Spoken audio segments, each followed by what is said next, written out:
అందరికీ జై శ్రీరామ్. ఈరోజు మనము గంగా నది పుట్టుక గురించి తెలుసుకోబోతున్నాం.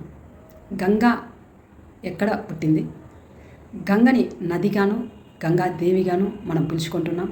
మరి ఆ గంగమ్మ తల్లి, ఆ గంగాదేవి ఎక్కడ పుట్టింది, ఎక్కడ పెరిగింది, ఎవరికి దత్త కుమార్తెగా వెళ్ళింది, ఆ తర్వాత ఆమె పరమశివుణ్ణి ఎక్కడ వివాహం చేసుకుంది, అలాగే విష్ణు పాదోద్భవ అని గంగా నదికి ఆ పేరు ఎందుకు వచ్చింది, ఆ గంగమ్మ తల్లి పరమేశ్వరుడి దగ్గర గంగాదేవిగాను మరి జల రూపంలో గంగానదిగాను ఎప్పుడు ఆమె ఆ విధంగా రూపాన్ని తీసుకుంది అనే విషయాలని, అలాగే భగీరథుని యొక్క ప్రయత్నం ద్వారా స్వర్గలోకం నుండి ఆ గంగానది భూదేవి ఆహ్వానంతో భూమి మీదికి, ఆ తర్వాత పాతాళంలోకి రావడం, ఈ విధంగా మనలందరినీ ఆమె అనుగ్రహించి ధరింపజేయడం అనేది ఆ గంగానది తల్లి ద్వారా మనము తెలుసుకుంటున్నాం. అయితే ఈ గంగా నది ఎంతో పవిత్రమైనటువంటి ఈ గంగా నదిలో ఎప్పుడైనా మనకు వీలు కుదిరినప్పుడు వెళ్ళి ఒక మునక వేసినట్టయితే మన జన్మల యొక్క పాపము అంతా నశించిపోతుంది అని మనకు పురాణాలలో, ఇతిహాసాలలో, అలాగే వేదాలలో, ఉపనిషత్తులలో తెలియజేస్తూ ఉన్నారనమాట.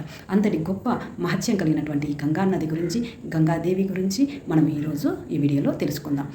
ఫుల్ వీడియో చూడాలంటే కింద లింక్ని క్లిక్ చేయండి, షేర్ చేయండి, లైక్ చేయండి, సబ్స్క్రైబ్ చేయండి. Thank you.